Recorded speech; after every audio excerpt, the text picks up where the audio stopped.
Welcome to the Deep Dive. Today, we're exploring the really fascinating world of how medications actually get delivered inside the body. Yeah, it's quite a journey they take. Our mission for you today is to basically get the key ideas, the essentials, behind how drugs are administered. Think of it as a shortcut to understanding this crucial topic. We'll look at different routes, some clever systems. And knowing this stuff really helps you understand, why medicines come in different forms and how effectively they can work. Exactly. Because while popping a pill seems straightforward, there's a lot of science behind choosing that method over another. It's key for effectiveness. Okay, so let's jump right in. The big question. If pills are so common, why aren't all drugs just pills? Seems easier. It does seem easier, right? But, several reasons. Some drugs are just really irritating to the stomach. Think about certain painkillers. Oh, okay. Others might break down too quickly in the gut environment. They're unstable. And then there are patient factors. Like? Well, can the person actually swallow? Are they conscious? Or maybe they have severe vomiting. And sometimes you just need the drug to work now, like in an emergency. A pill is too slow. Right. Urgency. That makes total sense. So, okay, broadly we talk about local versus systemic routes. What's the main difference there? Yeah. Fundamentally, local means you're targeting one specific spot, like a cream on a rash. You try to keep the effect contained, minimize body-wide exposure. Got it. Systemic means the drug gets into your bloodstream and travels, system-wide, throughout the body. Spot treatment versus whole body. Okay, so let's dig into local first. How precise can that be? Any examples? Oh, very precise. It's all about putting the drug right where the problem is. So clotrimazole cream for a fungal skin infection. Right on the spot. Exactly. Or gentamicin eye drops. They act directly in the eye. We can even get more targeted, like intra-arterial delivery. Intra-arterial. Yeah, injecting anti-cancer drugs directly into the artery that feeds a tumor in, say, an arm or leg. Or injecting something like triamcinolone, a steroid, right into an inflamed joint. Wow. And the big advantage is fewer side effects elsewhere. That's the main goal, yeah. Minimal systemic side effects. Okay, cool. Let's switch to systemic then, starting with enteral. That's through the digestive system. Correct. Enteral means via the GI tract. The most common one here is obviously oral.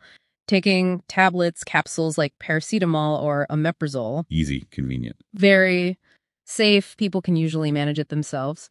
But again, not great for emergencies because absorption takes time. Right. What else is enteral? There's sublingual under the tongue. Nitroglycerin for angina is a classic example. Why under the tongue? It gets absorbed incredibly fast directly into the blood vessels there.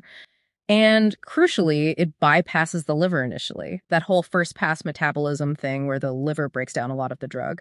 Sublingual avoids that first hit. Ah, clever. Faster action, more drug gets through. What about rectal administration? Yeah, not the most popular route, but definitely useful, especially if someone can't take meds orally. Maybe they're vomiting. And it can be for systemic effects, like indomethacin suppositories for pain or inflammation, or for local effects, like Bisecadil for constipation. Works right there. Got it. Okay, moving on to injections, parenteral routes. These seem more direct. They absolutely are. Parenteral means bypassing the gut entirely, usually involves a needle, offers rapid action, which is vital sometimes. So what are the main types? You've got intravenous, IV, straight into a vein, that's for emergencies, or for drugs that are too irritating for other routes. Think diazepam for status epilepticus, a severe seizure, immediate action needed. What else?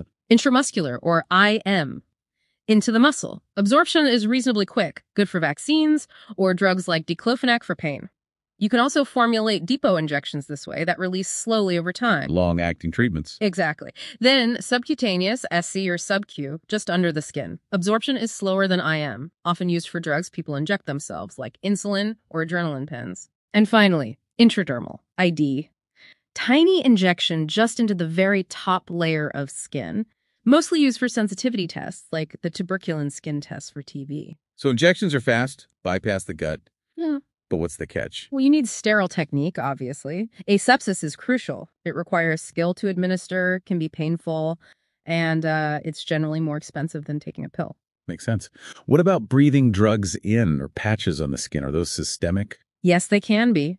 Inhalation, like using a salbutamol inhaler for asthma, delivers the drug right to the lungs. Action is rapid, and because it's targeted locally to the airways, systemic side effects are often minimized. Good for asthma relief. Definitely. And transdermal patches, like nicotine patches, stick on the skin and release the drug slowly and continuously into the bloodstream. So a steady dose. Yeah, sustained release. And like sublingual, it also bypasses that first-pass liver metabolism. Okay, we've covered a lot of ground. But tell us about some of the really advanced stuff, the specialized delivery systems. What's the aha factor there? This is where things get really clever. We have things like liposomes. These are tiny, fatty bubbles used to carry drugs. Like tiny delivery trucks. Sort of. They can encapsulate a drug like the antifungal amphotericin B, protecting the body from its toxicity and sometimes even targeting specific cells. Really neat stuff. Wow. What else? Insulin pumps. These give a continuous subcutaneous infusion of insulin, mimicking the body's natural release more closely. Much better control for some people with diabetes and drug-eluting stents. After surgeons open up a blocked coronary artery, they can place a small mesh tube, a stent, that's coated with a drug like paclitaxel. And the drug does what? It slowly releases right there in the artery wall to help prevent the artery from narrowing down again. Very localized, very effective. That's genuinely amazing. So wrapping this all up, what's the big takeaway from our deep dive today? I think the main thing is that choosing how to give a drug isn't trivial. It's a really considered decision. It depends on the drug itself, the patient, how quickly you need it to work, where you need it to work. It shows real ingenuity in medicine. Yeah, definitely not just take 2 pills. And for you listening, hopefully this gives you a better feel for why your own medications might be a patch or an injection or a capsule. It's all designed for a specific purpose within your body. Precisely. And it makes you think, doesn't it? With technology moving so fast. Yeah. What's next? How much more personalized or targeted can drug delivery become in the future? That's something to ponder.